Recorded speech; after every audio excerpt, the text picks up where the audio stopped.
Section 230 is the law that makes the internet go. It's the foundation of everything that we love the most about the internet today. If you look at the list of the top most used internet services, almost all of them rely on user generated or third party content. And the reason they can do that is because of Section 230. So it's the kind of thing that we interact with Section 230 protected services on an hour by hour, minute by minute basis in our daily lives. It's that fundamental to what we do today. If Section 230 doesn't protect internet services, we're going to see a dramatic move towards professionally produced content that is going to be put behind paywalls. So, in order for services to feel confident that they won't be sued to oblivion for publishing content, they're going to go to sources that they have vetted and can trust. But they can't do as many sources as the current environment because of the transaction costs and the lack of confidence. As a result, what's going to happen is the internet's going to look a lot like Netflix. We're going to pay monthly subscriptions to walled gardens of content that are going to be professionally produced content. Netflix is wonderful. I love it. It's got a huge database of materials, but it's not the internet. It's not the way we think about the internet.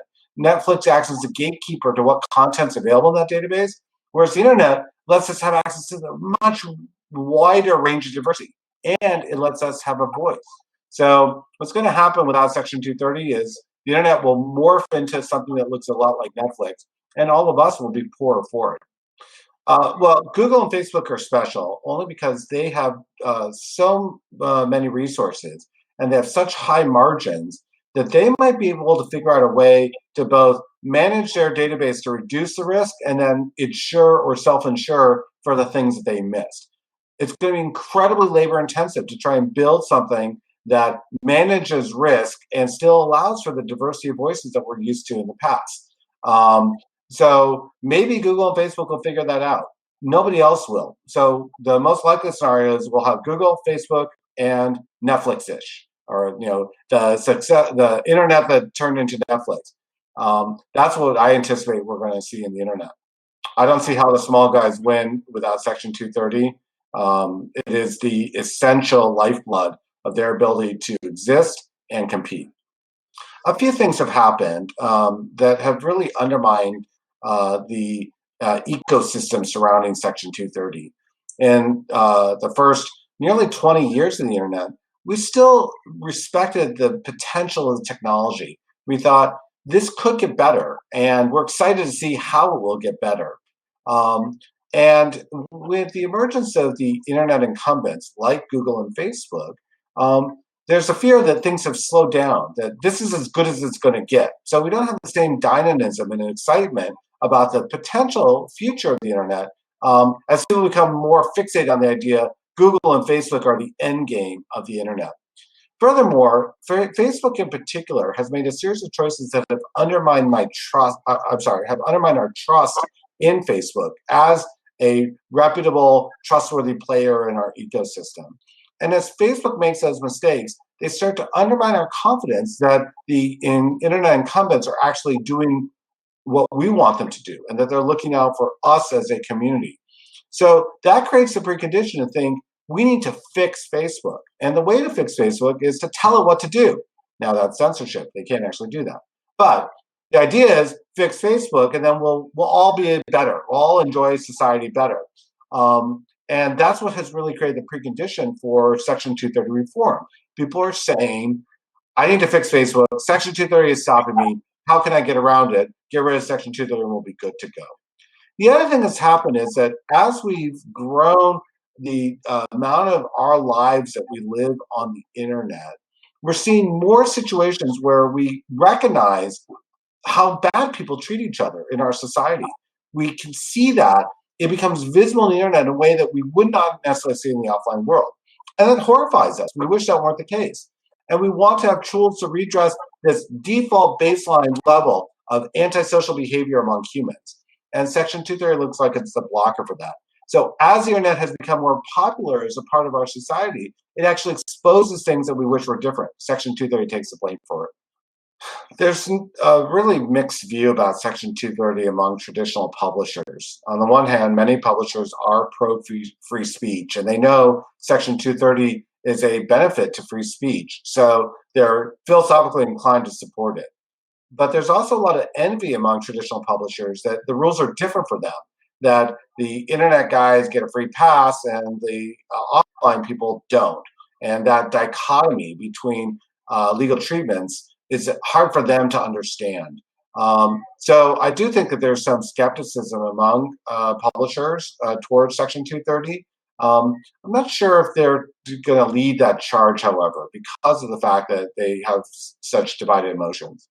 That's a actually really hard question to answer because there's two different moving parts. First, the question is how long until Congress irreparably destroys Section 230, and that's hard to gauge because it's not clear when the right mix of proponents and language comes up, and then when that comes up, it probably will happen pretty quickly. But I don't know what it'll take until that happens. Meanwhile, internationally, the rules are getting much worse internationally, and we're going to see a continued degradation of the international environment, and some of that's going to leach back into the United States. So, as internet services that are cross border are building all this censorious infrastructure in other parts of the world, they're going to build some of that infrastructure for the US too. It's going to be easy enough to treat it all the same. So, we're going to see the degradation of the things that Section 230 enables because of the international rules getting worse and that leaching back into the US. So, how long do we have? I don't know. I've said before elsewhere that 2016 was a high water mark of internet free speech. It's going to be a steady decline from there into the Netflix internet that I described. Is it going to be a slow decline or is it going to be a rapid cliff? That I don't know. So, for example, there are things that Congress could do that could enhance Section 230. For example, been a long-time proponent of a federal anti-SLAPP law, a way of providing a fast lane when lawsuits are designed to squelch socially beneficial speech. We need a law like that. We see the abuses of billionaires trying to change the conversation about them using litigation as a weapon. Anti-SLAPP laws are a way of fixing that, and it would reinforce some of the other strengths that Section 230 has. So Congress could do an easy thing to actually make Section 230 better, pass a federal anti-SLAPP law. That's not where the time of the discussion is today. The time of the discussion is how could we curb the worst parts of Section 230 and still preserve its benefits? And for me, I don't have a standard answer to that, and I feel bad about that. It's a legitimate question, but the reason why is because everyone has a different reason why they gripe about Section 230. They're each trying to solve a different problem. And there's no one solution that would change Section 230 and address all of the panoply of problems that people are objecting to. So whenever someone asks me, how can we minimally amend Section 230 to keep the good stuff and get rid of the bad stuff, I say, be precise. What exactly is the problem you think you're trying to solve? And let's take a look at why you think Section 230 is a problem. I'll give you one example. A lot of people think that Section 230 allows too much hate speech or critical antisocial remarks online. And I don't necessarily disagree with them.